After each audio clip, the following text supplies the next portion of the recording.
Good evening, everyone, and welcome to Chicago, Illinois, where tonight it is an SFLm championship like no other, because alongside Tyler Falk, this may not be the end. If Nashville can pull the upset, they will get to host the winner-take-all, but it's a tall task because they have unbeaten Chicago to contend with tonight. Good evening, Tyler. Good evening, Cam. Thanks for having me with you here in SFL headquarters and live here in the booth to watch a second chance opportunity for Nashville to do what has largely been the impossible this season, to take down a very strong Chicago team, full now of 7 first-round draft picks, and they nearly did it just a few days ago.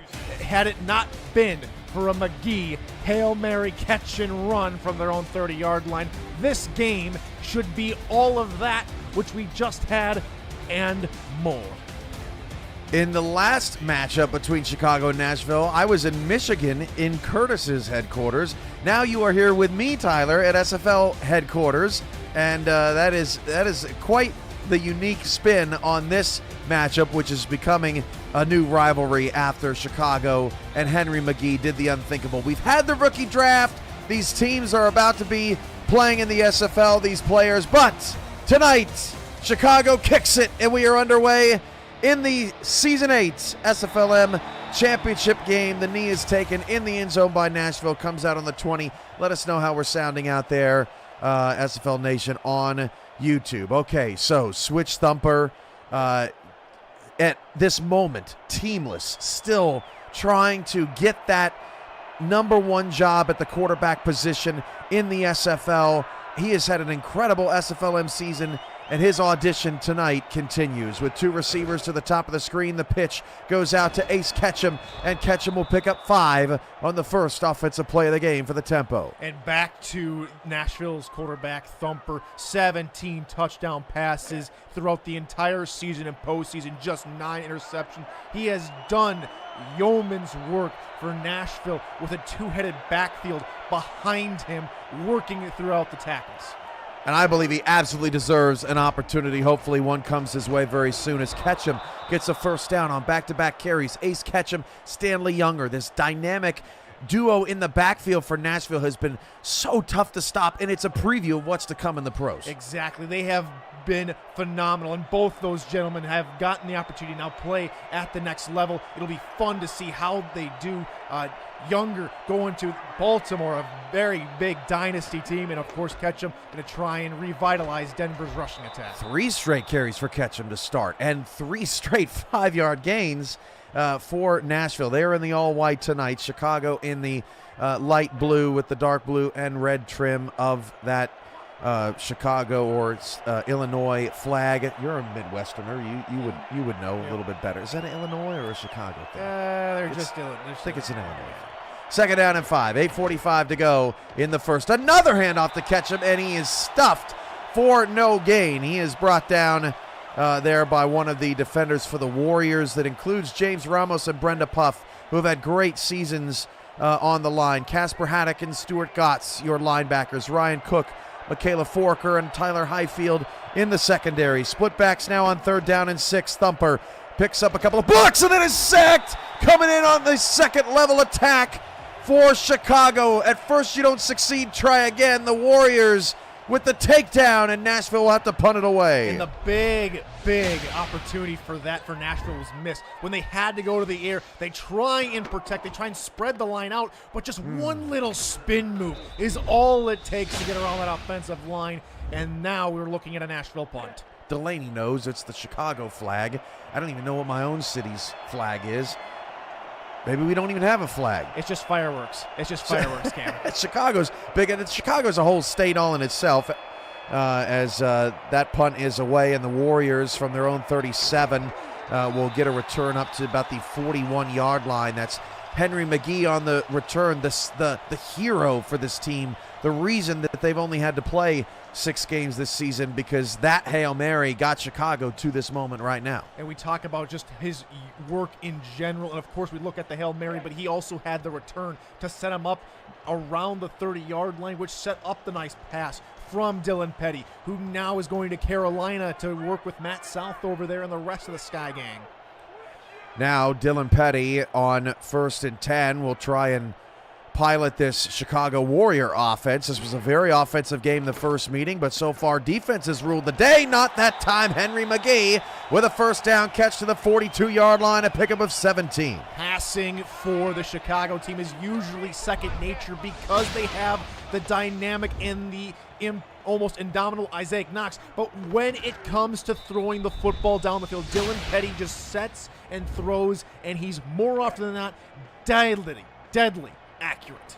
Isaac Knox, drafted by Minnesota in the backfield. Henry McGee going to Atlanta, along with Hingle McCringleberry and Bobby Tarantino of Florida. The tight ends, Rochelle Johnson of Baton Rouge the second, Tyler Gregory, a very experienced group. Gregory drafted in the second round to Louisiana, and then Tyler Spencer back in Portland is your guard to watch for, number 59. Flip out to Isaac Knox. Knox will break a tackle, but quickly tracked down by Dallas Knowles now of Jacksonville after an 8-yard gain. And the big thing for Knox is looking at just how much he has produced this season.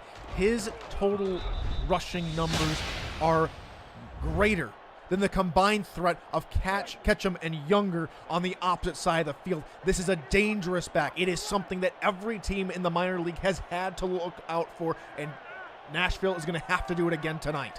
2nd down and 2 into tempo territory. Another flip out to Knox. Oh boy, Nashville's defense was there, but just could not find Isaac in the backfield. Tackle made about 10 yards down the field. Another first down for Chicago. 8 yards in the last carry, near 10 here on the second carry, and it's just, you have to be a sure tackler. Lunging at Knox just isn't going to cut it. You have to wrap your arms around him and then try and drag him down. Otherwise, he's going to make those broken tackles look just so easy. That was Tyler Spencer pulling on that play at the guard position. We'll get to Nashville's defense after this play, as Dylan Petty is back under center with 3 receivers. Nashville bringing some pressure and tried to fire to McGee. That was a risky defensive play by Nashville, but Bentley Bonner makes the play. The now Atlanta Swarm, Bentley Bonner, with a fantastic reading of the play, reading of where Dylan Petty wanted to go. He backed off on coverage initially so that he could read the potential go route in which Petty tried to hook up with. And how about that? Bonner and McGee are going to be doing plenty of that in practice for the Atlanta Swarm. 2nd down and 10. Draw play to Knox, and Knox is stuffed at the line. Wow, what a terrific play there by Dallas Knowles to set up a 3rd down and 8. This Nashville defense includes Theo Grant Petty,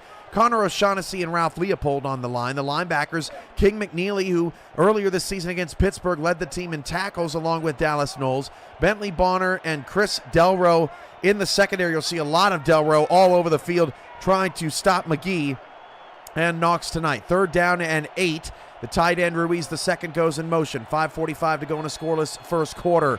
Need the 17-yard line for a first down. Petty, clean pocket, deep down the field, end zone, pass is caught. Touchdown, Chicago!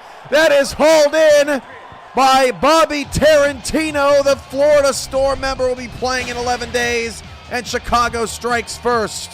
From one potential champion going to an already established championship team, he's already putting on display just the extension there to reach out and grab it. And what a pretty pass from Petty, just to hook it in there in double coverage.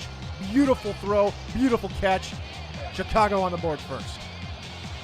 The Warriors strike first. They are looking sharp and focused. It's been 16 days since they last played now in the SFL. That happens every now and again, especially if a bye in the playoffs. But in the SFLm this season, 16 days is like a vacation. These teams were playing 2 times a week basically for a month straight, trying to get their season in. So Chicago's had a long time to think about this matchup and about this game.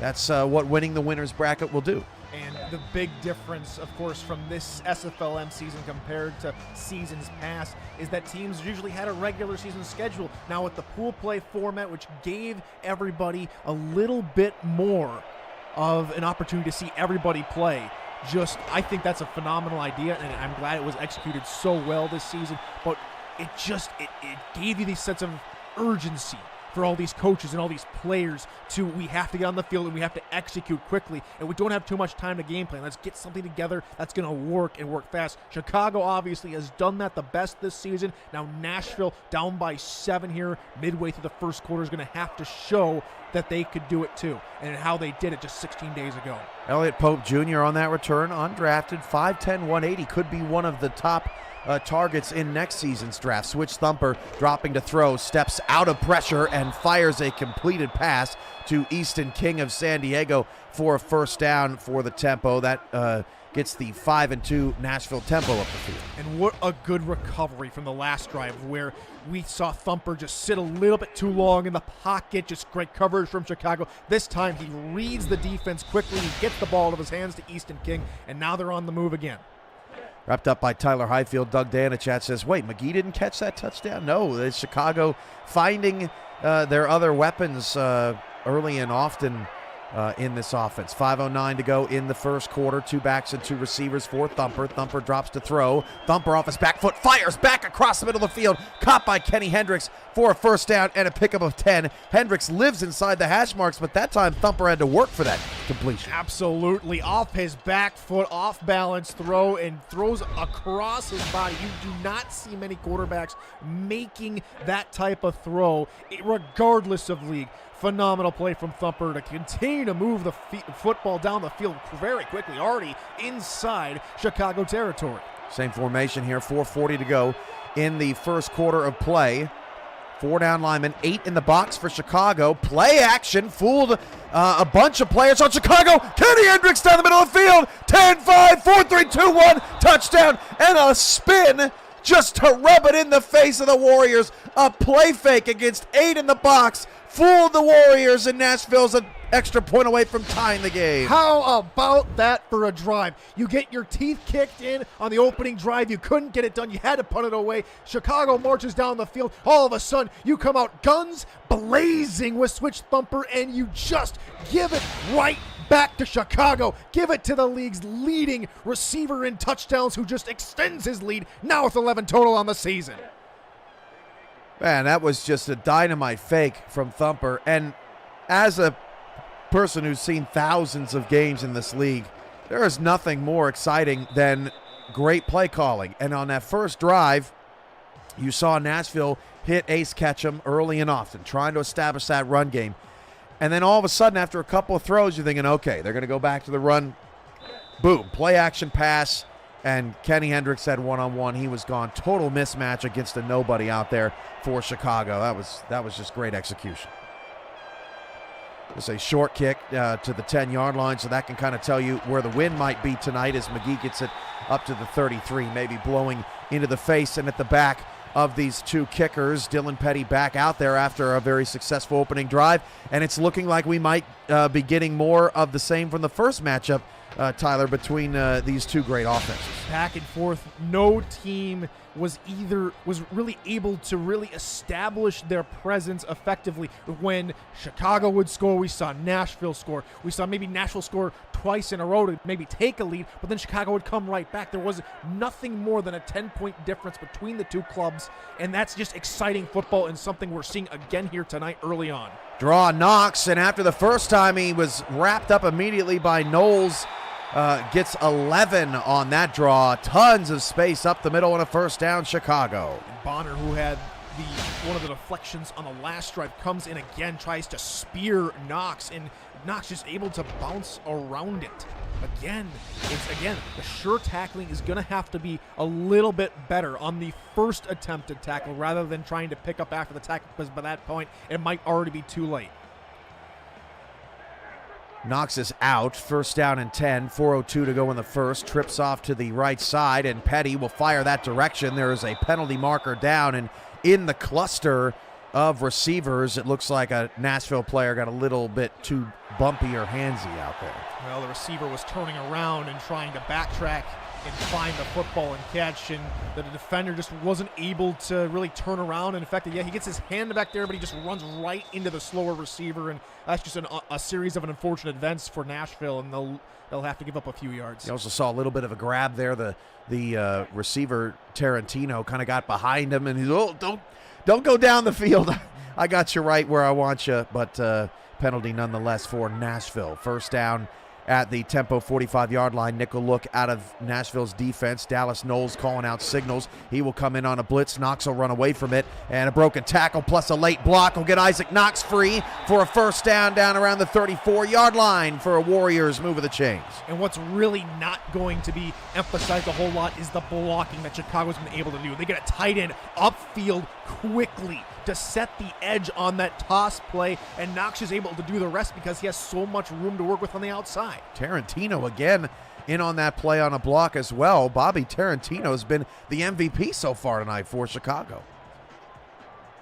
3:43 to go in the first. They go with the same look. Knox is back in the game.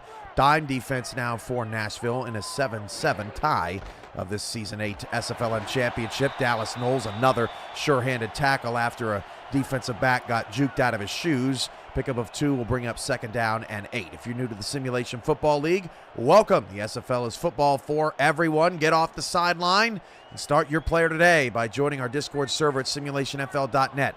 Click the Join the Community button and begin your career, or just to meet the stars of the SFL on and off the field.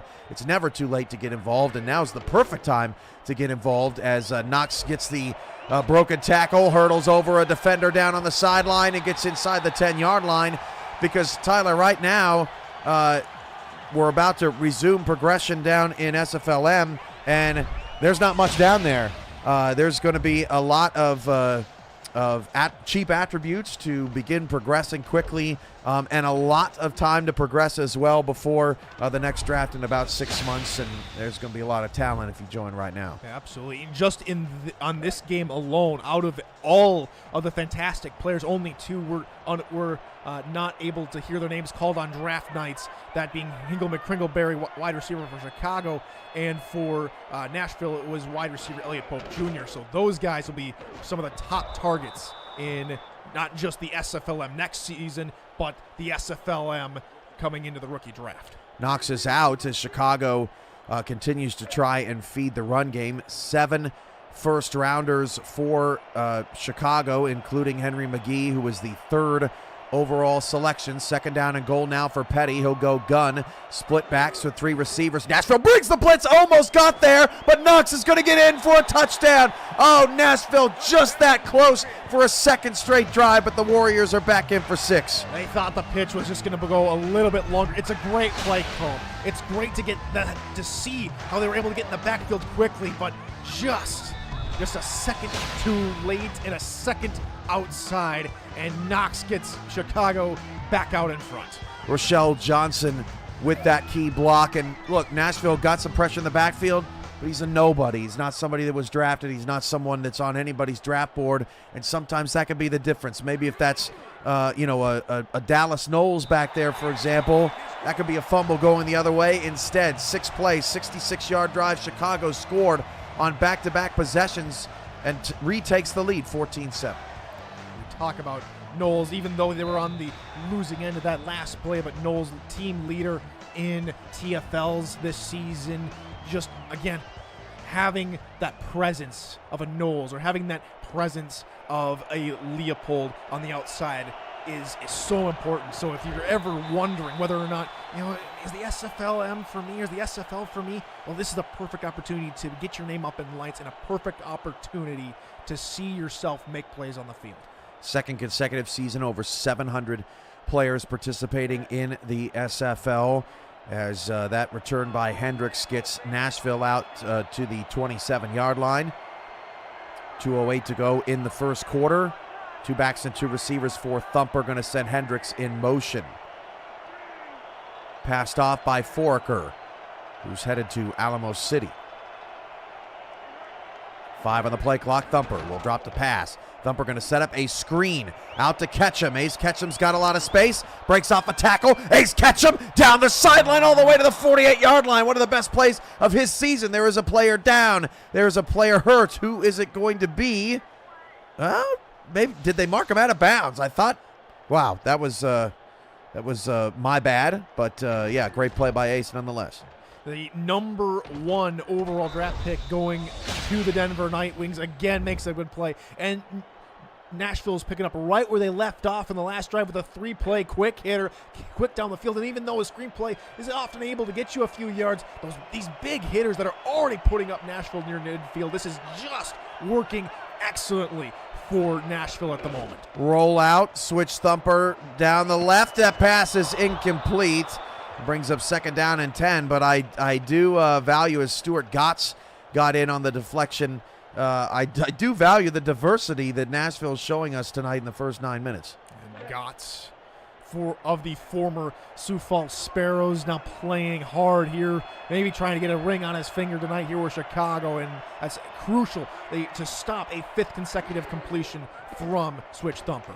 2nd and 10. They tried to set up a screen again. Instead, Thumper didn't like what he saw. Tried to hit Elliott Pope Jr. down the field. It's incomplete. Now Nashville's gone a little bit away from the run game, and it's 3rd down and 10. You know, these two teams are potentially the next SFL teams too, and this is a big moment and a big spot for their audition. Yeah, we just mentioned Sioux Falls, who unfortunately no longer part of the SFL, but maybe Chicago and Nashville can slot right in because they already have a good pedigree right here and only their first season here in the minors. 3rd and 10. Thumper just gets rid of it, but it's deflected again. Incomplete. The drive stalls out. Casper Haddock with the deflection. 3 straight incompletions from Switch Thumper, and Chicago has 2 stops on the first 3 possessions. 2 deflections on the last 3 plays. A brilliant stand from Chicago when they need it most after Nashville had their way with them for 4 consecutive plays for 10 plus more yards. It's a great stand. They show a little bit of backbone, and now they get to maybe put some more points up on the board.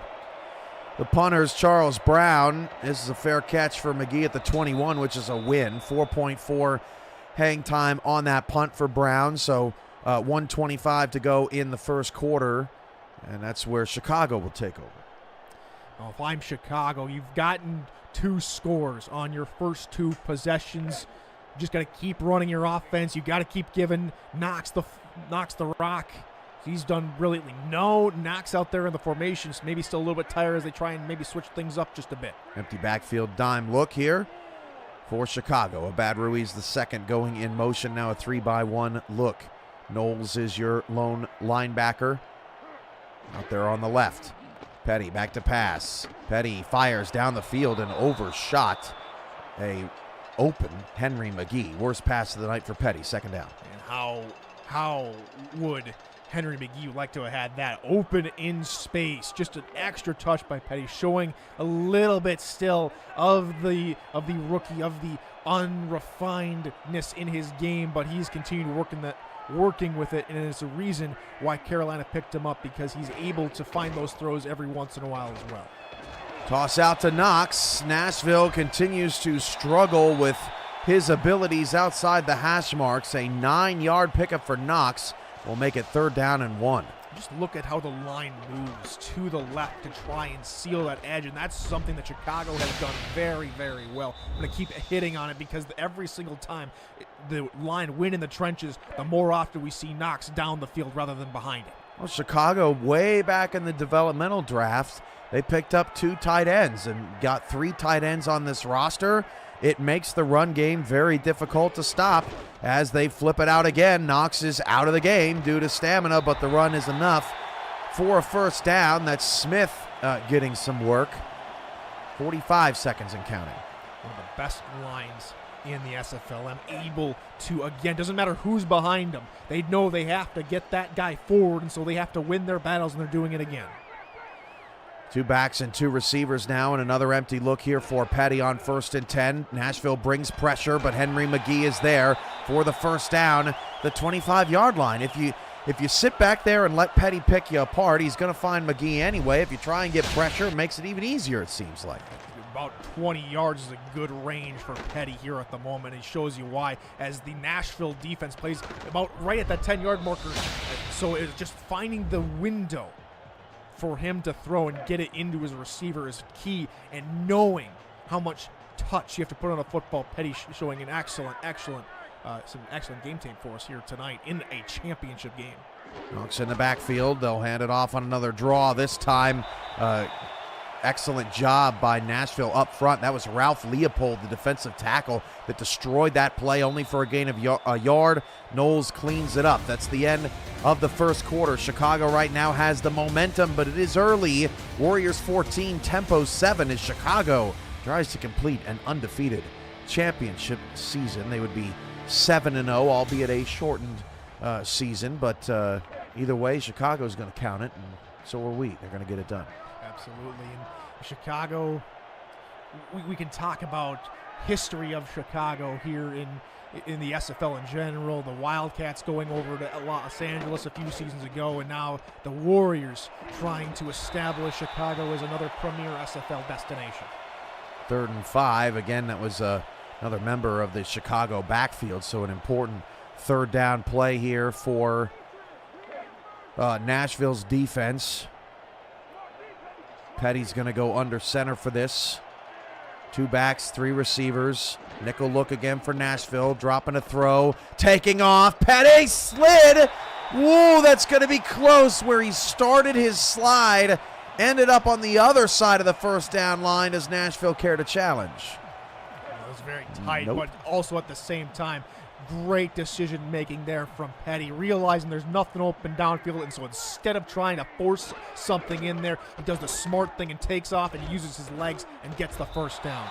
Not much there for Knox. I am noticing that Chicago is running a lot of offense that is keeping Nashville's heavy looks off the field. We've seen a lot of nickel, a lot of dime from Nashville, but not a lot of heavy sets. That's keeping King McNeely in check with a pair of outside linebackers on the squad. It's excellent game planning again from Chicago. They were a little stagnant in the third quarter of the game 16 days ago, but right now they're starting off on the right foot. McNeely's out there now directing traffic for the Nashville defense. 5 on the line. They bring some pressure, and right away, Petty's pass. Oh, what a play! It's picked off, intercepted by Nashville, and just a guy they must have picked up off the bus. Beasley with the interception, and that's twice now we've seen them try to hit McGee in one-on-one coverage down the sideline, and Nashville's won the battle. They flip it over, and Beasley with the awareness to come up with the football off a deflection, off his own deflection, and he just does it. He punishes Chicago right when Chicago were maybe on the march for a 2-score lead. These small little mistakes is what's going to keep Nashville in this game. They just have to keep forcing them, and they also have to capitalize. You can see what Petty's seeing. I mean, it's Henry McGee, for crying out loud. He's got one-on-one coverage, but that's twice now that Nashville has just made a brilliant defensive play in that situation. Thumper going to drop the pass. That pass is caught. That is a tight throw to Easton King, who will not be overshadowed by McGee tonight. First down, Nashville. I think this was originally a go route, but he hits the defender and then cuts inside just a bit, so the defender's all turned around, unable to find it. That's Ryan Cook, now going to be of the Portland Fleet, or was of Portland Fleet on the development team, excuse me, but just excellent route running there from Easton. 8:15 to go in the first half. Nashville gets a stop, maybe a little bit of momentum. They're going to roll Thumper out to the left and switch. Thumper has a wide open Cables McGill, who had some brilliant performances throughout this season. I'm kind of surprised we haven't seen any Stanley Younger so far. Nashville's saving him for the second half, perhaps. Absolutely. You and me, partner, we both love to see the fullback get some action of any type of team or any type of. We'll see Younger later, but for now, it is the wide receiver tight end show for Nashville, and they get McGill involved early, and again they're on the other side of the 50 looking to put up points. Cables McGill going to Vancouver, the 64th pick in the draft. This is Thumper again on the throw, and a dangerous play broken up by Cook, who gets a high five from Tyler Highfield, bring up 2nd and 10. He got burned on the last play. He's like, yeah, I'm just going to sit here. Like, I think I know what's coming, and the pass does come to him. Unfortunate for him to unable to come up with the football, but right place, right time to knock it away. 2nd and 10 for Nashville in another tight, excellent football game between these two squads. The last 2 or 3 weeks of SFLm action have been some incredible football. Play action, rollout switch, and he fires, and it's deflected again. Chicago's Stuart Gotts has been all over the field, Warriors are handsy tonight. Well, both teams just a little bit handsy. Yeah, that's true. Trying to get into the way of passing lanes. They do it again. They saw that play action, how it worked on the last drive. This time they're like, all right, he's going to throw it a little bit low. Let's get our hands up and knock down. They do it again. 3rd and 10. Another 3rd and 10. Last time they had a 3rd and 10. They weren't able to convert on 3rd down. Five straight incompletions for Thumper in Chicago territory, and that pass is caught by Hendricks, who breaks a tackle and scores. Touchdown, Nashville. Hendricks has 2. I don't know how he got away. It baffles the mind. And Hendricks with two defenders along him, and he says, no thank you, I want my 2nd touchdown of the day. I don't care if I have to run through 2, 3, or all 11 of you. I'm just going to escape the pressure, find the ball, bring it in, and head to the house. A total mismatch out there for Kenny Hendricks, and both teams have gotten to 14 points in 2 totally different ways. Chicago has been much more focused on their backfield. Nashville much more focused through the passing game, and it all has led us to this tie. Extra point, drifting left, but good. It's 14-14 off a 5-play, 72-yard drive that took just 1 minute and 7 seconds. Liking the game so far? Smash that like button and subscribe to the channel if you haven't already. The SFL produces over 400 events a year. There is no one else that gives you more football. Don't miss a minute of SFL or SFLm action and help the channel grow through your support. From the end zone, this is Tarantino, who had the game's first touchdown, fighting his way out to the 30-yard line for Chicago. Tyler, I'm hoping that you will be a part of our season preview panel whenever it occurs over the next 12 days. I know that Dave Axis talked about taking a step back this season. I know that Chad Rowland has talked about taking a step back this season, but I hope to have all of the media panelists on to go through the rosters. I talked on Ashley's show about a month ago when we did the offseason update that we really want to let people know what their ratings are in the game. We want to be a little bit more transparent about where you stand as a player at the start and end of seasons, and can't wait to dig through the rosters and get all nerdy with it. Well, whenever you have that preview, I'm there for it. The flat cap will be there. Terrific. Petty, 1st and 10 to start the drive. Deep throw into double coverage. Incomplete. Looking for Ruiz, the 2nd deep. Set up a 2nd down and 10, and Nashville's defense starting to get real tight out there. The one thing I like about both these quarterbacks, they're not afraid to throw into coverage because they trust their wide receivers. Yes, it can be dangerous, as we saw in the last drive here for Petty, but he's not afraid to go back and try again and try and get his team deep down the field. 7:21 to go in the first half. Tied at 14. SFLm Championship leg 1, because there could be a second leg as Knox gets 5 with his 2 good legs.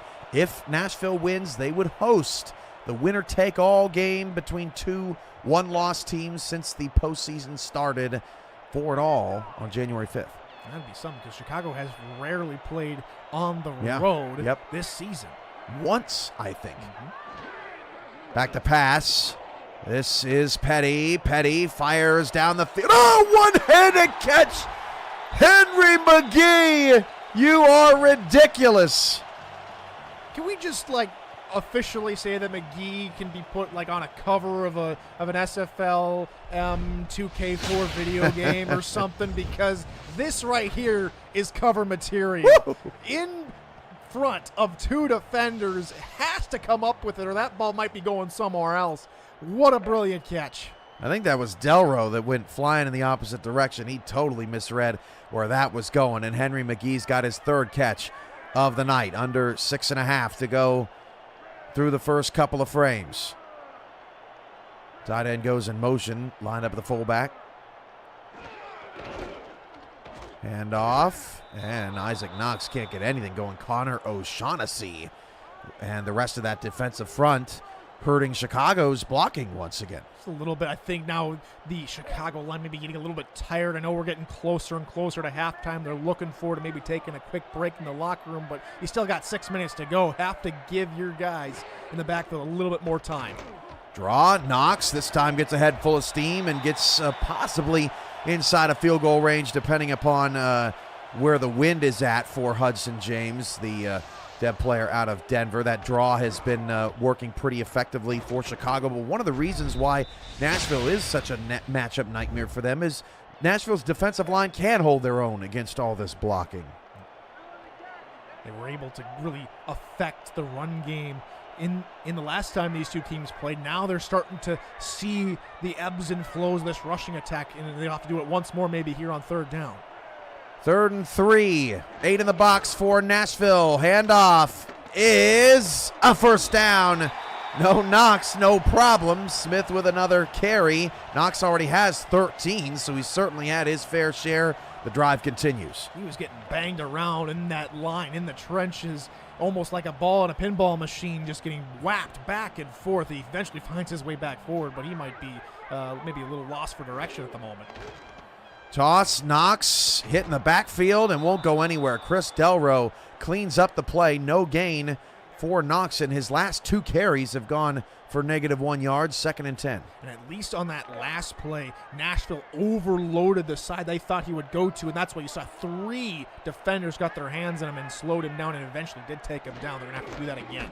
2nd and 10. Knox again can't get anywhere. Ralph Leopold, the Baltimore defensive lineman, is just having a terrific first half. And this is something that Baltimore, the Vultures, T-Pat and company have really liked seeing out of this guy, and that's why they went with him. And again, just showing his nose for the football team leader in TFLs. Dallas Knowles cleaning things up often tonight. 6 solo tackles already as Tarantino goes in motion. Petty saves Chicago on a 3rd down earlier with that pass to Henry McGee. What has he got cooking up on this 3rd down and 9? Against a 4-man rush, Petty escapes to his left. Dylan Petty looking for someone open in the end zone. Incomplete, overthrew the intended target. Ruiz the second once again. And Nashville may have gotten a stop, at least a half stop. And the credit to Nashville's defense. They were fantastic in coverage. Petty had to wait and roll and wait. And when he tried to get it into Ruiz just got there. Little bit of miscommunication, pressure coming off the edge as well. And it all leads to Nashville holding them to maybe just a field goal. It's a 42-yarder for Hudson James and the Chicago Warriors. Hudson James' long this season is 47. He's 6 of 7 kicking for the lead. From 42 yards out, James, perfect, right down the middle. That kick is good. A 10-play, 44, 3-minute, 27-second drive. And Chicago, for the 3rd time tonight, breaks a tie with points of their own. Big thing is for Nashville, they come, in my opinion, that's a massive win for that defense, getting off the field. And yes, Chicago is going to take time off the board with rapidity and with success and with precision. Nashville has shown we're going to go ahead and score in quick bunches, minute to a minute 30, minute drives and quick drives. And so maybe another touchdown here, another quick drive really puts them in the driver's seat if they can continue to stop Chicago on the other end. Hendricks gets to the 36, first meeting. Chicago got up early too, but Nashville scored 17 points in the second quarter, tied the game at 17 going into the half, now down 17-14 with a chance to do something with it on Hendricks' second return of the night. Plenty of time still left in this first half, 3:56 to go.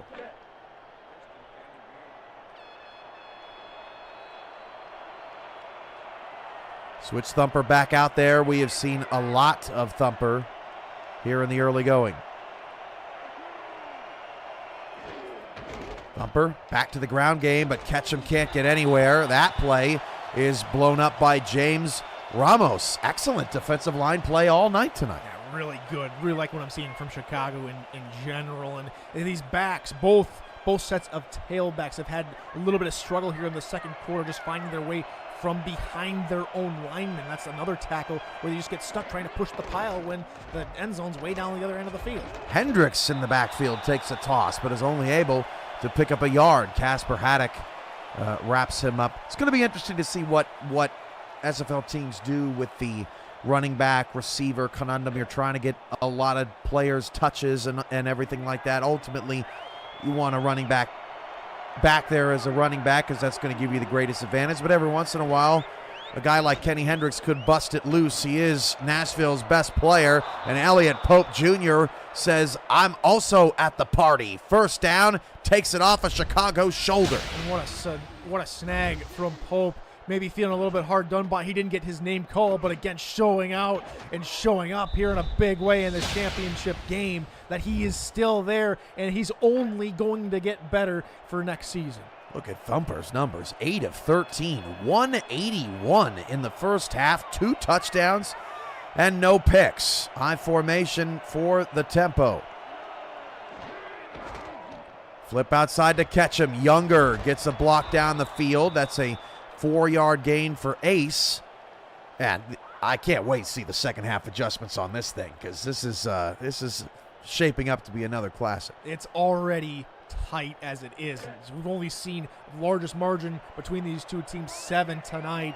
We're just keeping it close. The defense is not willing to give an inch if they can help it, and the offense is just having to find the little chinks in the armor.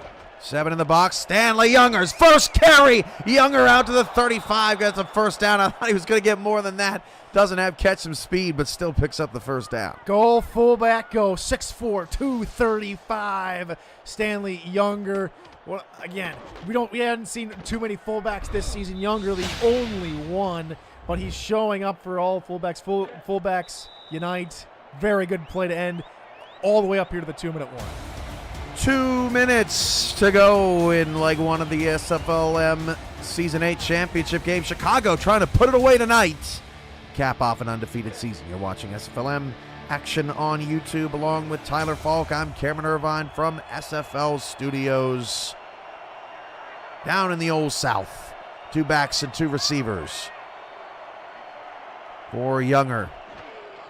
Back to pass, blitz off the left side, picked up and nearly intercepted. That pass early to McGill due to the pressure. Michaela Forker out there in coverage. And she did an excellent job in coverage, already in front of the receiver, even before Thumper threw the ball. An excellent reading of the play, and comes up with a deflection. Alamo City will be happy to have her for season 22. 3 receivers and 2 backs, 1:57 to go. Plenty of time, all 3 timeouts for both teams. Thumper rather. Oh! What a play by Stuart Gutz! That may be the best play of the SFLm season. I can't believe what I just saw. Are you kidding me? Forget Clark Kent. Stuart Gutz is Superman. Oh my goodness. Put that to music. Put that to music and send it in. Beautiful from Stuart Gutz. I just can't believe it. Unreal. That's the best play of his career. I don't even have to look at the tape. Oh my. Stuart Gotts, that was incredible. Now Knox back to work. Gets 7. Chicago sitting on things for now. Not quite sure if they want to get aggressive just yet. If Chicago go on and score on this possession, you have to credit Gotts. And we look at the different eras of the SFL. Now we got 2 distinct ones. We look at the Art Vandelay catch from Ottawa in the first season of the SFLm. For the start of a new era, that's the diving catch of this era. Knox can't get anywhere. Got nothing on the play. Another terrific stop on Knox in the backfield. Will set up a 3rd down and 3. Both teams playing chicken with the scoreboard right now, catching their breath after Stuart Gotts took it away. 3rd and 3. Back to throw Petty. Petty down the middle, and a costly penalty on Nashville will keep the drive alive. That's just what Chicago needed. We'll get another look at it.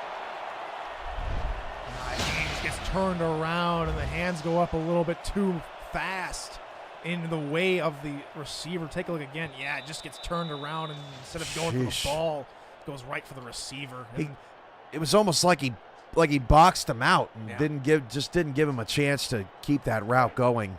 And look, that was a mismatch no matter how you put it. It's probably best he got that penalty. It was only 15 yards, and it gets the ball to the Chicago 49-yard line. Could have been a lot worse there for Nashville, caught in a wide receiver linebacker mismatch. Now McCringleberry goes in motion, 5 wide, 1 minute to go for Chicago. 3 timeouts trying to add to their lead. Petty back to pass against a 4-man rush, pump fake. Look at the time. Dylan Petty's pass caught at the 28-yard line. Timeout Chicago. First down Warriors. Well, Nashville back off in coverage to try and expect something around, a deeper third of the field, and Petty just sits back there. They had the 2 tight ends sitting back there to block, and I think that's what really threw Nashville off. They're not sending all 5 potential receivers. They only sent 3, and so it gives Petty and the receivers that are out there enough chance to formulate something and eventually manufacture a first down. Ruiz the second in motion. 2 timeouts for Chicago. Nickel look for Nashville. Back to pass. Petty's pass hauled in. Another catch for this time Rochelle Johnson.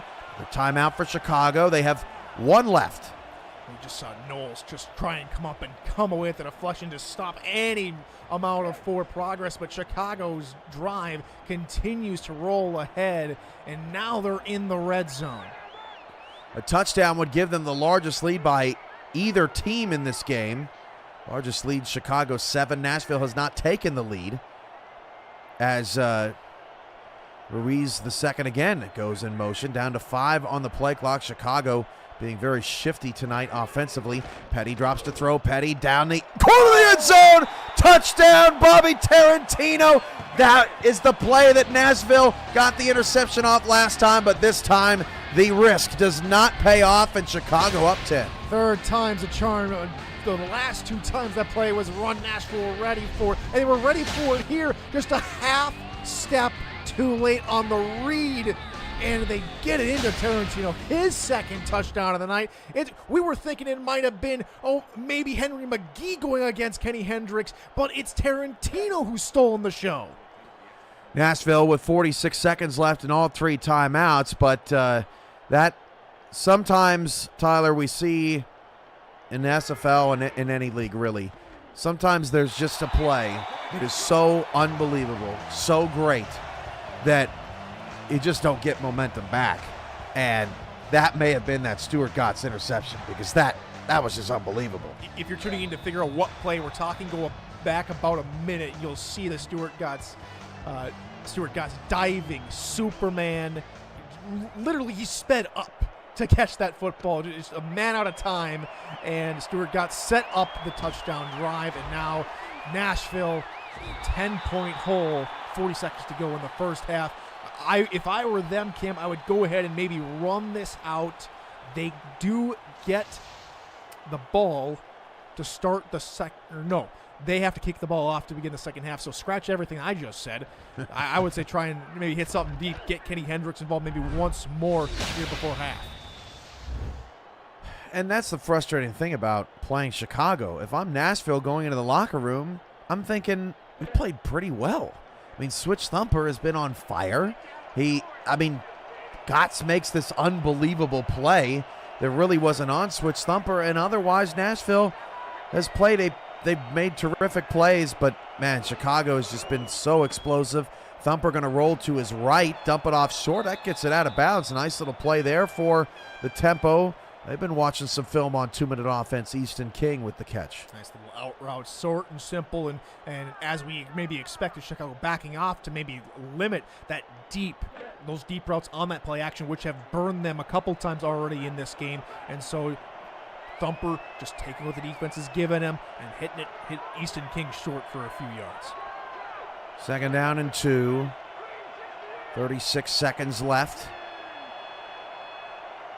Ball at the 32-yard line. Handoff, catch him. He didn't get anywhere. Casper Haddock on the stop, and that may seal Nashville's fate in the first half as they were trying to get a first down. Trying to get a first down and then trying to maybe run their offense as usual. Now that they're allowing the clock to run, they either have to really throw everybody for a loop here on this down. Otherwise, we're talking end of the half. 3rd and 2. 8 in the box for Chicago. They've been loading it up. Thumper. Back to pass. Thumper, 5 seconds down the field. Caught by Hendricks, wide open. Down to the 40, inside the 38. 1 second left. They got the timeout in. Hendricks, 124 yards. That'll give Nashville an opportunity to maybe take a shot to the end zone and Hail Mary part 2 of this matchup, perhaps. The lone wide receiver in the formation, 2 tight ends, 2 back set, and they give Hendricks so much space and time in order to get open and get the catch. 1 second to go. Here comes the end of the half Hail Mary. Can Thumper make it happen like Dylan Petty did? Switch Thumper deep back, fires into the end zone. It is overthrown and incomplete, and that is how the end of the first half goes. 24-14. It's Chicago on top of Nashville, and they stole momentum late in that second quarter. Nashville's defense is going to have to find some answers to get back in this game in the third. Like you said, Cam, earlier, momentum all of a sudden became firmly Chicago's after the heroics of gods. But I got to talk about Nashville for a little bit. They aren't playing bad. They are not out of this game just yet. 10 of 18 for Switch Thumper. That's not bad numbers.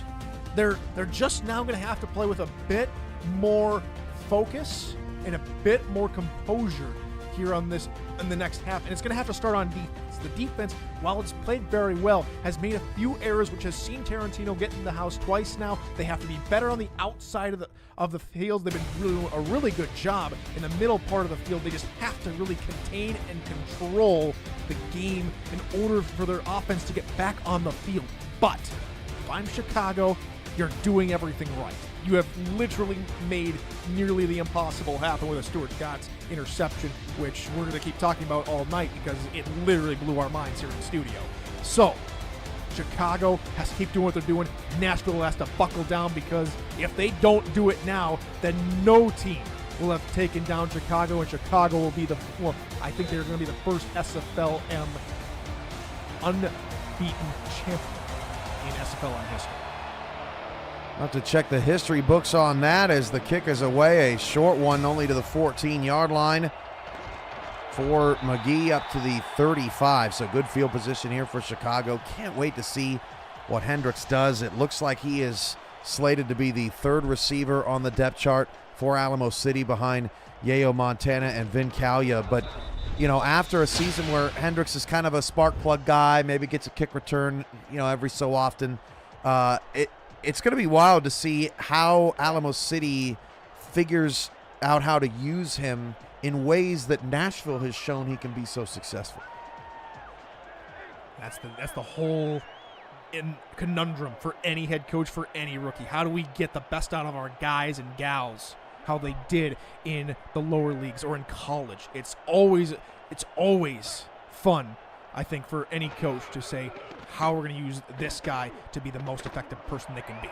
Petty deep, incomplete. McGee was tightly covered on a little inside in route, and it brings him 2nd and 10. Tight, but not illegal, and that's exactly how they're going to have to play McGee this entire second half if they want to remain competitive in this game, because he can show us how good he can be if he just has a little bit of space. 2nd down and 10 for Chicago as McGee going to go in motion in the slot. Will spread out wide, 3-by-1 look. Knocks out. Nickel look for Nashville. Petty back to pass. Petty, all kinds of time, dumps it short over the middle. That's McGee for an 8-yard pickup to set up a critical 3rd and 2. Imagine if Nashville could get off the field on a 3-and-out right away. That would be awesome. That would be a really good statement of intent on the last play. There's a double slant route trying to force the middle linebacker in that cover 2 to pick between the route. Petty floats it in there. Now we're looking at 3rd and short, a down and distance, which Chicago again have been phenomenal on tonight. And Knox again moves the chains for a 1st down. Chicago continues to roll. Have you ever wanted to be a play-by-play or analyst broadcaster? We are looking for passionate SFL participants or viewers like you to join the team for the next Major League season. Please visit simulationfl.net/broadcasting for more details on how you can get involved, get your voice on the call. Knocks to the outside, breaks off of Knowles, and then is spun forward for an 8-yard pickup. Love to see what James Walters sounds like on the mic. He's a smart football mind that we have in this league. You know, maybe some of the rookies could get involved now that they won't be calling their own teammates' games. It'll be interesting to see. We always need more folks in the broadcast team, and anyone that has a voice that can come in and just be knowledgeable at the game. And very back to the game real quick. Very rarely do we see Knox go backwards and they stop behind the line. Great play from Nashville's defense, but take over my job. Take over my job here on Analyst if you want to call an SFLm championship game, or maybe even one day an SFL championship game with Cameron Irvine sitting right next to me. Chris Delro gets the TFL and sets up yet another third down for Chicago. 6th play of the drive. Just looking at a cornerback that's just sitting at the top of the screen. Yeah, with no one to guard. that was interesting. He almost split out wide, almost like he was guarding the ref out there. Maybe he's anticipating a toss out to that left side. 5 seconds to go on the play clock. 3rd down and 1. Everyone gets set for Chicago. Crashing down. Oh, and missed the opportunity. Isaac Knox is loose and past the 30 to the 28-yard line. That corner crashed down. He's got a pick tonight, but could not make the play. Another 3rd down conversion for Chicago. And while it looked maybe a little funky for us, he did his job, but Knox is just too strong. He goes inside, so he's able to get a block up front by Tyler Gregory, the tight end, but then he just bounces it outside, and he's just so tough to bring down. 2 missed tackles, and eventually, as he's getting taken down for the 2nd straight time, he's bringing defenders with him forward for extra yards. He is one tough guy to bring down. And a corner is not usually going to get that done. Great block there by Gregory, picked up by Louisiana in this past draft. Petty down the field, incomplete, nearly intercepted on a bouncing ball. As a more good coverage down the field from Nashville sets up a 2nd and 10. It's a great play by Nashville. Again, the first down passing for Chicago just hasn't been the greatest here on this drive. It's been 2nd and 3rd down, which has really been working for them. And Nashville's done a great job of recognizing that. Can they turn that first down magic into 2nd and 3rd down stops? 2nd down has been key. They've been getting a lot of 3rd and shorts. This is the 8th play of the drive. Draw play, Knox. And Knox going to get a 3rd and short to set up 3rd and 4. So 1st, 2nd, 3rd. 1st, 2nd, 3rd. 1st, 2nd, 3rd. Here we are again for Chicago. Yeah, it's just so tough against a well-coached Chicago side that knows that, hey, we might not be able to get maybe 5 or 6 yards on 1st down, but on 2nd down, that's when we need to get it. Let's go to our go-to place. Petty, 3rd and 4. Down the field, incomplete. Another flag. That is the 3rd PI on Nashville tonight. That's going to put the ball at the 1-yard line. This one called on Bonner. On McGee. It couldn't have been the worst time, and just gets in front of McGee, and that's all it takes. That's brutal. Just unfortunate. Now it's 1st. You could go from 3rd, maybe finally getting off the field on 3rd down, to now it's 1st and goal. 10th play of the drive for Chicago to start the 2nd half to make it a 17-point advantage at home against Nashville. Petty drops to pass in the end zone, incomplete, and for the moment, Nashville continues to get stops on 1st down. Michelle Johnson unable to haul that one in on the development team from Fort Worth. Just a tough ball, and just these little times here in the red zone, that's a tight end's bread and butter. Their cubicle, if you will. 2nd and 10. Can Nashville manage to hold and force a field goal to keep it a 2-possession game? Handoff, Knox. Got in. Touchdown. Couldn't bring him down. He'll be in Minnesota next season, backing up Colin Hart. 30-14, Chicago's pulling away. And Nashville did a great job collapsing the outside, but Knox, again, too strong. These arm tackles just not enough as he sneaks by again. Touchdown number 2 for him on the day. The largest lead for Chicago in both of their meetings this season. For Nashville, we haven't seen their offense yet in the 3rd quarter, but their defense continues to struggle to find answers against this Warriors offense that has been so powerful. 10-play, 66-yard, 3-minute, 7-second drive. Hudson James's extra point is good. And Nashville's got a long hill to climb as you look at Ketchum and Thumper talking about how they're going to attack this Chicago team on this next drive. Regardless of outcome, Cam, I know we mentioned it earlier in the broadcast, but these two teams have done extremely well this season. Two of the front runners to be potentially promoted to the SFL in the future, and just already a budding rivalry. They've only played twice. The first meeting, a very historic one already in their young histories, but this game itself, it's going to be bulletin board material for both sides. For Chicago, with the win, we've got 2 wins over probably our toughest opponents we faced our first season. It's going to continue for Nashville regardless. They are going to have a chip on their shoulder against a very, very talented Chicago side. I'm loving the development of this rivalry coming into view and playing out for us as we speak.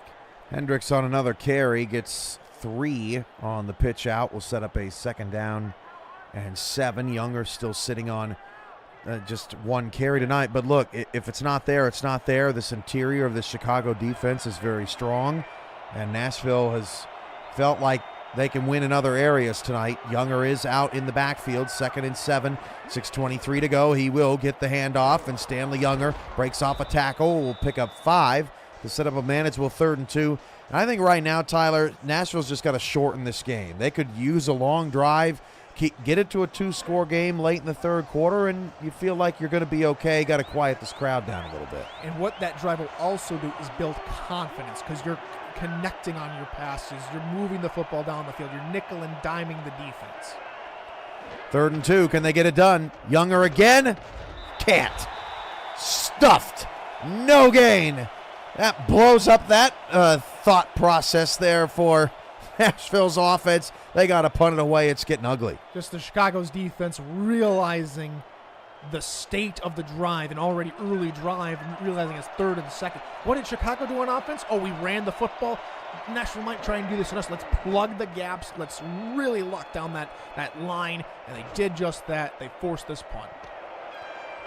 On the return, McGee, oh my goodness, around the corner. Henry McGee all the way to the Nashville 39 before he's totally destroyed. And you saw the Nashville Tempo coach shaking his head. It is all falling apart right now. And the Tempo really, at this point, have maybe skipped a beat. It would be to say, because Chicago has been able to really be solid here today. They've had the extra 2 weeks to plan for this game, to plan for either Pittsburgh or Nashville, and they got Nashville. They got a team they played earlier, and so they had to retool, recalibrate, and fine-tune what wasn't working, and they have done an excellent job here tonight.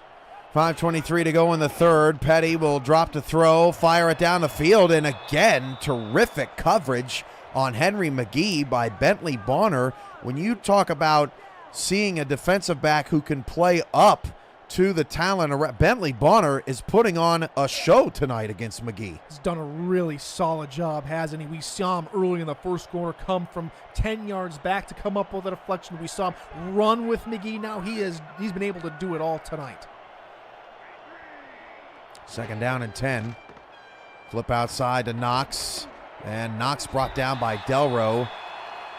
I don't know in what world that's a 3rd down and 4 for Chicago, but we're going to call that a very long 4 for the Warriors. Well, you can only do so much with, it's 4 9/10 of another yard, but again, just a solid collapsing down to the ball carrier from the secondary. Can they do it again here on 3rd down? Petty going to take off and run. No hesitation and no question about that 1st down pickup. 2nd time tonight, Petty on 3rd and short has found room. That is just smart football. That's his 2nd scramble for a 1st down on 3rd and about the same distance as well. Smart heads up play. We saw Harish in chat earlier like, oh, he can run? Well, he can run and get you 1st downs. That is something we're going to be very excited to see for Carolina come the next SFL season. Petty backing up Matt South in Carolina, and you never know. South could go down, and all of a sudden Petty is playing in the SFL, and Isaac Knox going to be doing plenty of that. Gets another 1st and 10. this is total domination for Chicago like we have not seen in about a month. See, they've had so many close games as of late. You look at what Chicago did. They had, the last game you're looking at is Albuquerque 31-14, hence the scoreline right now. But that all took place on the 11th, about 30 days ago. But before, you got 20-point games between Bossier. You got 20-point games with Bossier again, slaughtering a Pittsburgh early. But again, this is unprecedented.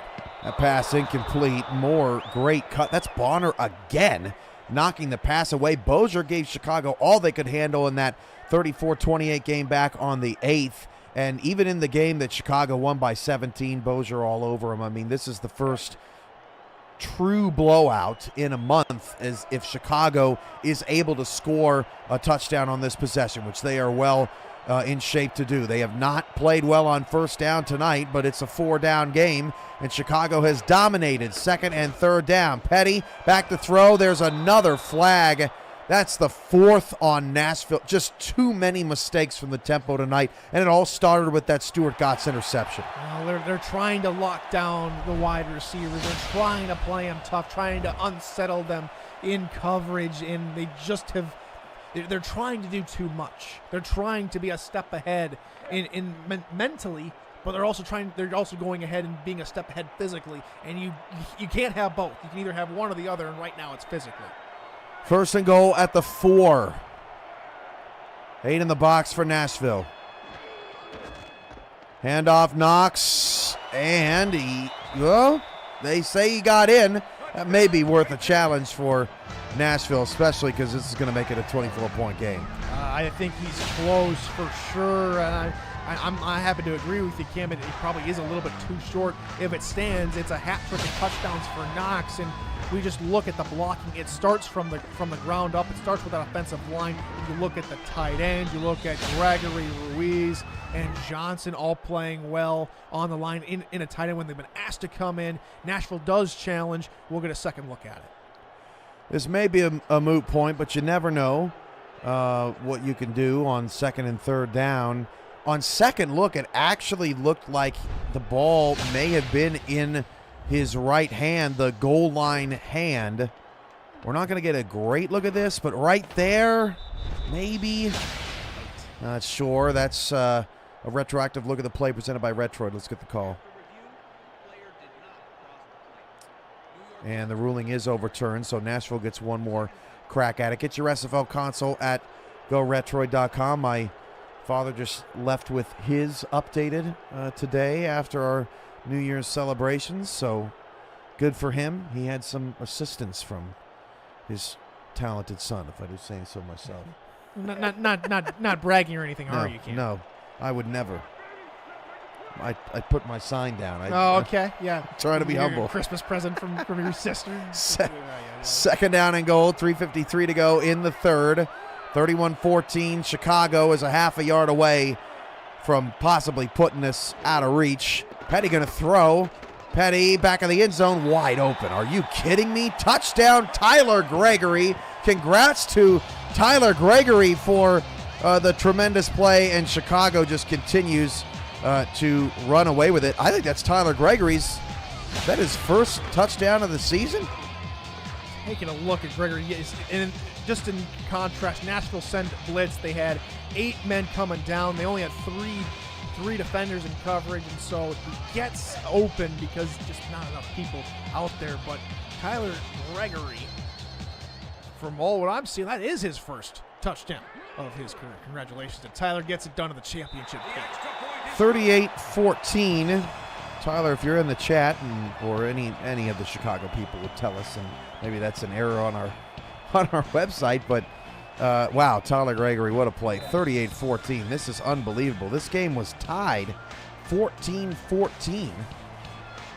And then at, I believe it was 17-14, Tyler, was when the Gotts interception happened. And just as we kind of predicted as Pope Jr. is on the return, I mean, when you have a play like that can ignite a crowd, this game just has not been the same. There's an injured player for the defensive line for Chicago. We'll get him Zamboni'd off the field, and we'll get Switch Thumper back out there soon enough. We're not talking Blackhawks, are we? I mean, Chicago's done a really good job, but I don't think they could use a Zamboni, because right now it is rocking here in Chicago. These fans have been phenomenal, and as soon as Gotts made that catch, it is just the decibel level in here has not dropped. It is only just increased in volume, and Chicago is happy. They're about 13 minutes away from claiming an SFL championship in their first season. They just have to put the finishing touches here on Nashville.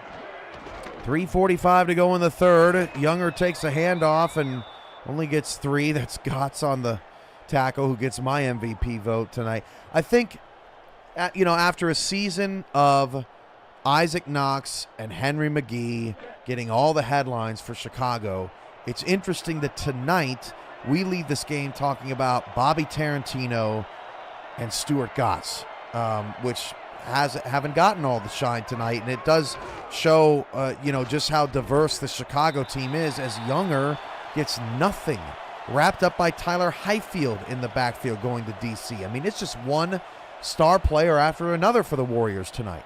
We're looking at everybody, and we know how much Petty's been trying to get everybody involved, and you see a bunch of touchdowns to McGee, but tonight he's flipped a gear. He's been more of a team player and gotten Tarantino involved. That's a nice pass from Thumper to Johnson downfield to move the chains.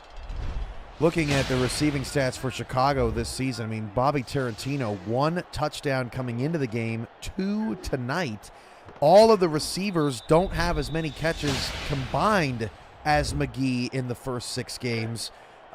Yet, honestly, Bentley Bonner has been the best player tonight for Nashville and has really locked down McGee, but it just hasn't been enough. Handoff on a little misdirection to catch him, but the defensive front for Chicago, Brenda Puff, who's had a phenomenal season for the Warriors. At one point, 3 straight weeks with a fumble recovery for Brenda Puff, makes the play. He's done a phenomenal job, and just credit to just the overall team mentality in Chicago. They've really done a fantastic job cultivating a winning culture. Thumper has to escape to his left. Pretty pass to Kenny Hendricks for the first down. So Nashville keeping it moving here at the end of the third quarter. Get another look at it. Just another nice route run. A nice underneath, in route, underneath the coverage, finding a hole in the zone. Now this is a good drive from Nashville as they have that long drive. It just took them a drive to hear what we were saying, and now they're actually moving down the field pretty nicely. 1:43 to go in the third quarter. A Nashville touchdown here would keep things interesting as we hit the fourth. Handoff Hendricks. Hendricks out past the 40. Breaks a tackle. Kenny Hendricks 30-25. Hendricks down the sideline. Can't make the last man miss, but drags him down to the 14. The do-it-all man for Nashville, getting a bigger load here in the championship game. First down. Now they're increasing the tempo. Now they're actually moving the football down, and they're getting great blocks on the outside. Fantastic job being the dual threat players that they are, and not just waiting to maybe catch a pass, but set up run blocks so that Hendricks can get done. And it just goes to show you the versatility of Hendricks and the versatility and trying to find the best possible solution to the Chicago problem. 1:08 to go in the third quarter. 2 backs and 2 receivers as Thumper drops to throw. Thumper back across the field. Got 3 to Hendricks, and slowly but surely Nashville creeps their way to the end zone. The drive taking a lot off the clock, which again is good to try and build confidence like we were talking earlier, and because a lot of their drives, a lot of the earlier drives again were about a minute to a minute 30 in length and very short, very quick. This is a much more composed drive from Nashville.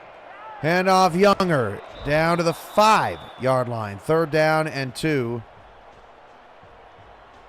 30 seconds left. Running short. Even this distance has been troubling for Nashville. See what they dial up here. I'd love to see Younger get the call again.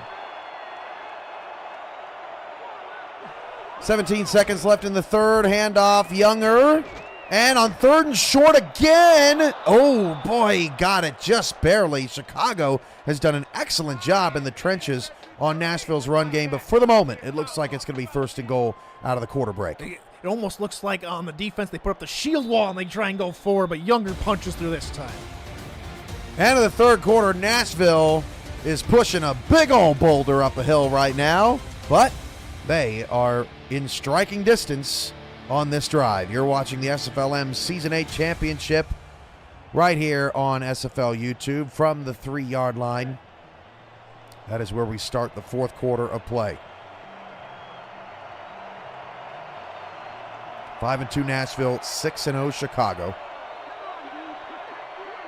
Nashville had a Week 1 loss to Lexington and then righted the ship. Their only other loss, a Hail Mary defeat to the hands of Henry McGee, as Younger dives in for the score, and Nashville's getting back in it.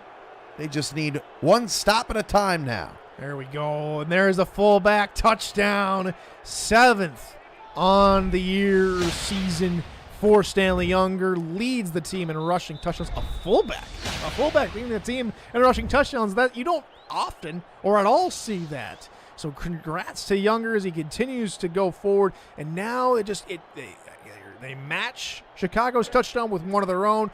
Now the defense has to get on the field and make a couple of stops. They have to get Knox down with the first tackle, not the 2nd or 3rd. High snap, but Yuki gets the extra point in. Tulsa drafting Takeda Yuki in the draft with the 18th overall pick. If my memory serves me right, they traded up to get that pick. Not often you see a trade up to get a kicker either.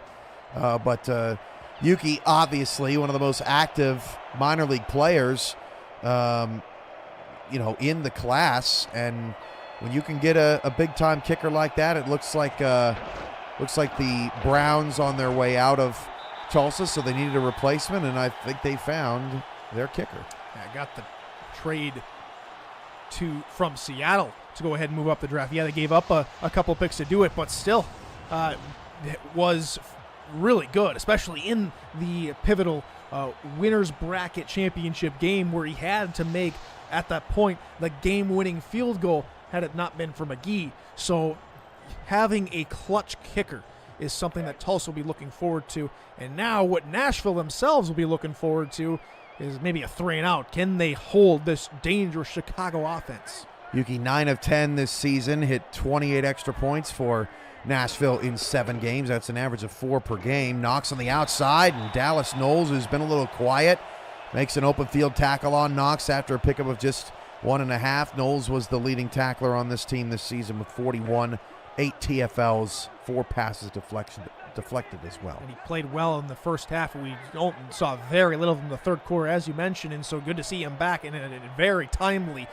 place to reappear, especially when you're down to this many points. 2nd down and 8. Handoff. Knox gets 6. 3rd down and 2. Running a lot of draw on 2nd down, so this is a critical moment, obviously, here for the Temple. That draw.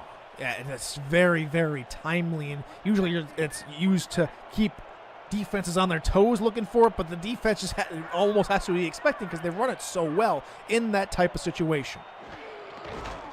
3rd and 2. Oh, what a brilliant play by Nashville's defense. They get the stop and then some. A loss on the play. Theo Grant Petty, 6'6", 290, headed to Florida. Best play of the night for Theo. And Chicago will have to punt. It all started with the defensive tackle winning the battle in trenches for one of the few times tonight, which caught Knox off guard. He tried to make a comeback, but the defense collapsed around him, and so for one of the very few times today on 3rd and short, it's Nashville who wins the day.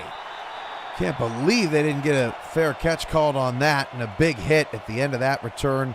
Nashville gets the ball at the 29-yard line. Now available, free to download. You can play the SFL video game on the go on the Retroid Pocket 3 Plus, an emulator for 4K23 in the palm of your hand. Order your Retroid today at GoRetroid.com. Search SFL and download our mod at simulationfl.net/4K23. Retroid, the official console of the SFL. And before the season starts, we'll have a lot of updated textures. We'll have a more organized system for things that you can just drop right in your replacements folder and have that all updated. And that mod should be working that much better for you in Season 22 as Hendricks gets another carry, a pickup of 2. Not quite sure that I like Hendricks as much in the backfield that we've seen him in this second half, but I mean, Nashville's just trying to get their best player involved any way they can. He had that one run on the last drive which got them in deeper into the red zone, but it's just so often Chicago's been expecting it. Blitz, pick, Casper Haddock. Oh my goodness, the linebackers tonight for Chicago are taking over as Switch Thumper rushed the throw. We talk so often about a different Casper the friendly ghost. This is the unfriendly ghost for Nashville as he shows up to haunt the nightmares of Switch Thumper and Nashville, and he plays. Oh my gosh, another fantastic grab by another linebacker, a diving catch, a leaping catch. What are we going to have now, a behind the back catch? It has just been everything tonight for Chicago, and it has been a total team effort in this one, especially on the defensive side of the ball. We have mentioned every single one of Chicago's defenders tonight multiple times for individual plays that they have made as Petty drops to pass on first down. Semi-clean pocket down the field, caught at the 5-yard line. First and goal, Rochelle Johnson. You give Petty that much time, he's going to find somebody. So much time, and that means that everyone has run their route. They have to improvise, have to make something happen. Let's see if we can get a look from the angle. She goes to the outside, Rochelle Johnson does, and comes back inside to catch the pass when the defense is playing deep in the end zone, just expecting something deeper that will never come, and Johnson gets it done. Petty finds him, and it's first and goal, Warriors. Great read by Petty. No one else was open. Finds Rochelle Johnson open deep down the field. Now handoff to Knox as Chicago tries to answer Nashville's touchdown. Can't get in. The tempo giving Chicago all they can handle inside the 5-yard line, but eventually the floodgates have opened for the Warriors. It's almost seems inevitable that Chicago would score here on the drive. Nashville have to pull something out of their hats here. Otherwise, we're looking at a 24-point spread again. 7 minutes left to a potential Chicago SFLm championship. Handoff Knox, and Knox gets in. Touchdown Warriors. Another 40-burger on their season, and that about wraps it up. And the Warriors do it again. It's a second down draw, Cam. Yeah. They run it again, and the defense is completely caught unawares, and just so well executed by Chicago. They have fooled the tempo. Now it's going to be twice. They have fooled the Adams once. They have fooled the Steamers twice. They have fooled Pittsburgh once, and they fooled San Jose twice. They didn't face Lincoln, and they didn't face Philadelphia, but they didn't need to. They just had to go out and play the games that they were told to play. They have done that. They're doing it tonight. 6 minutes, 56 seconds to go before Chicago is well and truly the deserved SFLm champions. It has been everything tonight from Chicago. And look, we all know that there's 230 plays in a playbook. And that draw play is not the only one in there. But if you can't stop something, your weakness will be exposed. And so far tonight, that weakness sort of in the trenches has been exposed for Nashville because they're so concerned. That's what happens when you're a great team, when you're a great coach like Ty Patak and the rest of this staff. You know, if we're really good on the outside, they are going to defend the outside. We have to have something else inside, right? We have to be a balanced team. We can't just constantly run outside all the time and that's it. We have to be able to hit them with something else. And for Chicago tonight, that something else has essentially been everybody else but Henry McGee because Bentley Bonner has been so good. They've tried to solidify one area of the game plan but forgot about second down. When that pass doesn't happen, what happens on second down? And Chicago have taken full advantage. Handoff Hendricks picks up 4. One of the problems with this, with the star receiver trying to get carries in the backfield is they can't go catch passes. And we've seen Hendricks' workload in the passing game kind of take a hit. tonight for Nashville. So something that, Danny Carmichael, James Walters, the rest of that staff in Nashville, what a tremendous season that they have had.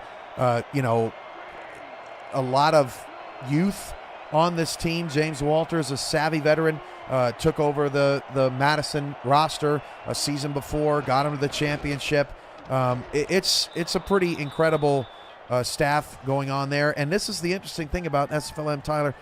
These rosters are going to be totally different next season. By the time we get back to Season 9 of SFLm, we're going to have a whole new class of players, and these teams have the responsibility, the difficulty of totally reshaping and retransforming how they're going to win football games with a brand new roster and a brand new construction, often a roster that is incomplete, that doesn't have all the pieces that you need to be a successful team, as Thumper's pass is caught by McGill, and that makes the job in the SFLm, incredibly difficult. Can't wait to see how these 8 teams, develop those abilities as time goes along. It just rings true. There's an old saying that goes, for a coach, you have to reinvent yourself each and every season to keep your opponents on the back foot. And if you don't do that, it's lost on you. And I think this is a great proving ground for a lot of these coaching staffs in the minor league, so that when they get to the majors, they're not just sitting in one particular set or one particular, play call. They're able to say, all right, this is what worked last. We have to change things up to make it better. Another pass from Thumper, another completion, and another first down. Meanwhile, for the tempo. Pass caught by Hendricks. Good route by Easton King to freeze the defense there. And look, if Switch Thumper doesn't get on a pro team, doesn't find a home, doesn't find some space, he's probably going to be back here in Nashville as their quarterback, continuing to prove that he can wait it out, that he's serious about this thing. And as Thumper sets up a screen to Ketchum, that's promising. Ketchum's got a first down to the 15-yard line. Obviously, this offense has not been the problem for the tempo. Thumper keeps doing his thing. Switch down inside the 5, caught by Hendricks down to the 3-yard line. They're still playing. And they've switched up the tempo. They're continuing going. 4th consecutive completion, 1st and goal. Thumper back to pass, dumps it off, and Ketchum is going to be short of the end zone down about the 3.5-yard line. You see the offense getting tired now from rushing about 60 yards in quick succession. Another dump off to Ketchum. There's nothing there. 3rd down and goal from the 5. Now this is not the offense that you like to see as Nashville's desperate for points. Maybe they can fool Chicago here. They'll go back to the right side, and he's short. 4th and goal.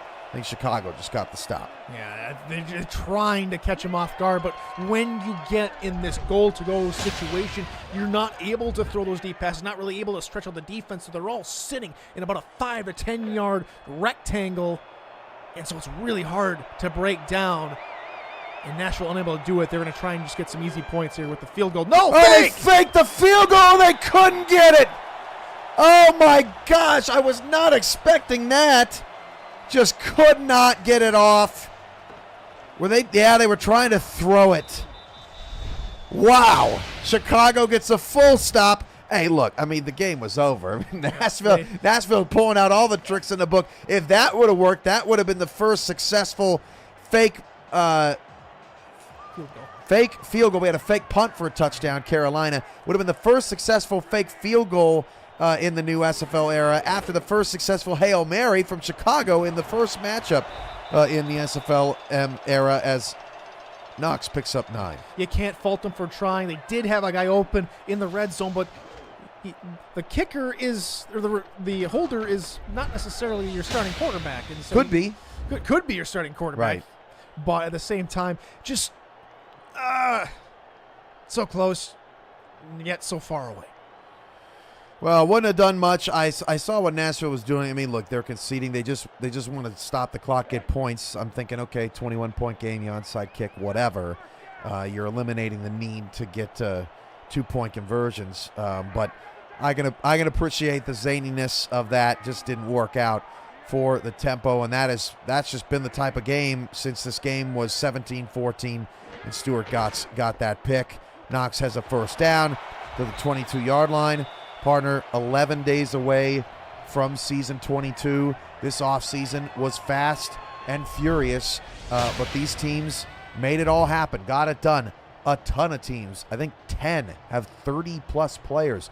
This is going to be an incredible SFL season, seeing how all the new rules shape up, which teams are prepared, which teams are not prepared, and a bunch of new matchups too. A lot of matchups we didn't see last season on 4K23 as well. And not to mention new divisional alignments. Louisiana moves over. We got Denver and Arizona moving to the Central Division in place of Sioux Falls.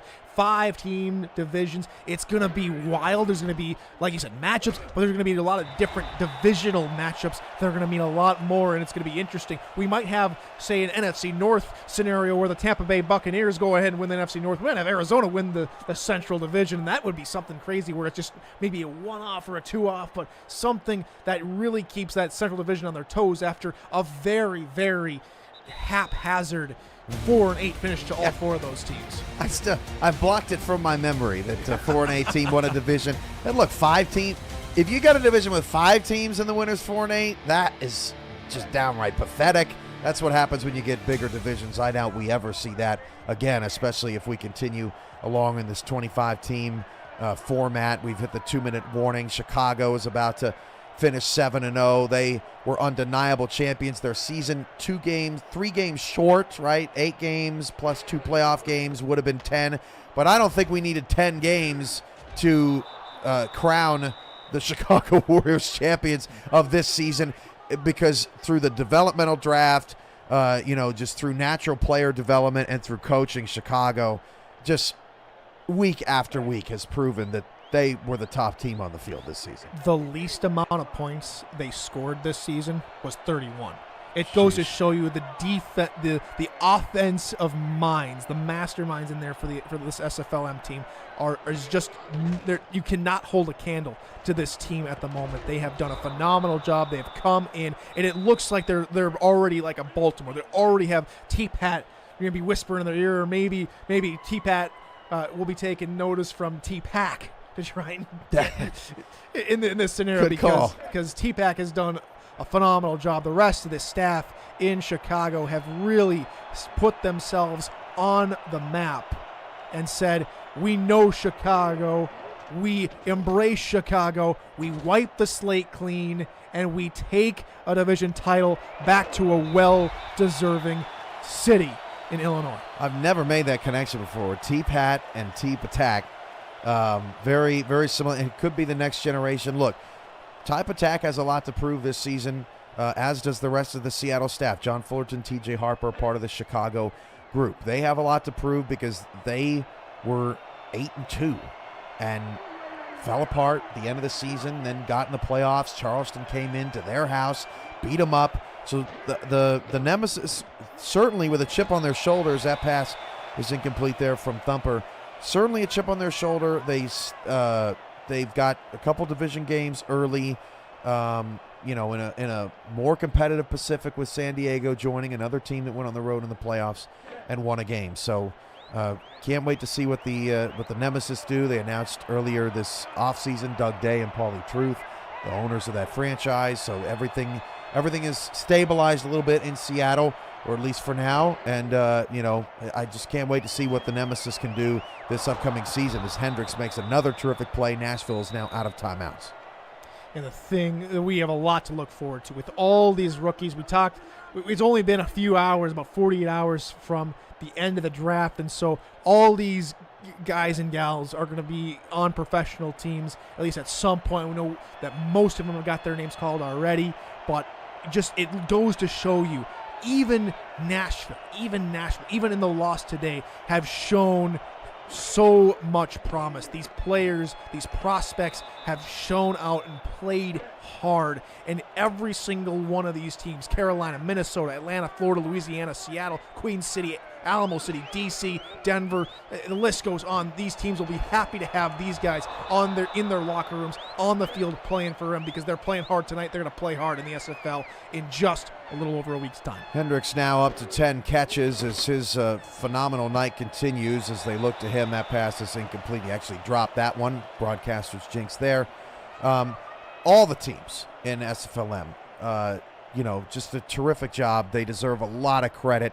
A lot of teams were dealt with some major holes in their roster. Albuquerque and Pittsburgh didn't even have corners. They were playing wide receivers at corners at times this season, just trying to put the best product on the field for their cities, as Thumper's pass is caught by Hendricks. I don't know how that got through Michaela Forker down to a minute to go, but all 8 teams deserve a ton of mad props. It was a difficult season as that pass is tipped and incomplete. To try and hastily get it ready, I mean, you're talking about all the uniforms and the stadiums and all the branding, and then getting all the rosters and the coaching, and then all the games quick firing at you in succession. And all the teams handled it incredibly well. Bossier still looking for their first win. Better luck next season, but they were very competitive in all of their games when they were playing in this regular season. So great SFLm Season 8. Can't wait to see what happens in Season 9 as Switch Thumper's pass is caught by Easton King. That's a touchdown. 50 seconds left. Nashville will not go quietly into the good night. They'll have maybe a fake extra point for 2 or something like that. Hey, it didn't work the first time, but you never know. I mean, you got to get points in bunches any way you possibly can. You have no timeouts, and so, might as well go for 2. Some of these players may still be a part of the developmental team next season in the developmental draft. We'll see if they get drafted by the teams they played with this season, or maybe someone else picks them up because they don't want to play him again, right? Who would want to play a guy like Kenny Hendricks again, right? You say, hey, there's no way I'm playing that guy. I'm drafting that guy. We'll see how it all shapes out. That the developmental team announcements will come after the rosters have locked on January 4th, and after the rosters are publicly distributed to teams on January 5th. Chicago recovers the onside kick. Nashville's out of timeouts. All that's left is knees and players of the game. Tyler, who you got?